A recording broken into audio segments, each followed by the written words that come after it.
ത്രികോണം ABC-യുടെ പരപ്പളവ് കാണണം. അതിന് ഈ ത്രികോണത്തിന്റെ AB-യിൽ നിന്നും കോൺ സിയിലേക്കുള്ള ഉയരം അഥവാ ലംബദൂരം വേണം.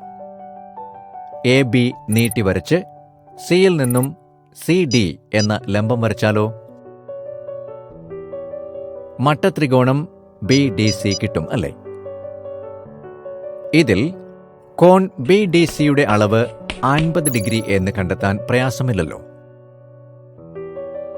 നമുക്ക് CD-യുടെ നീളം അഥവാ ത്രികോണത്തിന്റെ ഉയരം കാണണം. 90 ഡിഗ്രിക്ക് എതിരെയുള്ള 4 സെന്റിമീറ്റർ മട്ടത്രികോണത്തിന്റെ കർണമല്ലേ? 50 ഡിഗ്രി കോണിന് എതിരെയുള്ള വശം CD കാണണം. ഇതിന് കർണവും എതിർവശവുമുള്ള ബന്ധം സൈൻ ഉപയോഗിക്കണം. അതായത് സൈൻ 50 എന്നാൽ CD/4 ആയിരിക്കും. പട്ടികയിൽ നിന്നും സൈൻ 50ന്റെ വില 0.77 എന്നെടുക്കാം. അപ്പോൾ CD 0.77 ഗുണം 4 3.08 സെന്റിമീറ്റർ.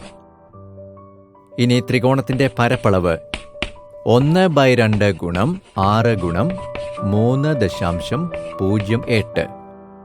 ലഘൂകരിച്ചാൽ പരപ്പളവ് 9.24 ചതുരശ്ര സെന്റിമീറ്റർ എന്ന് കിട്ടും.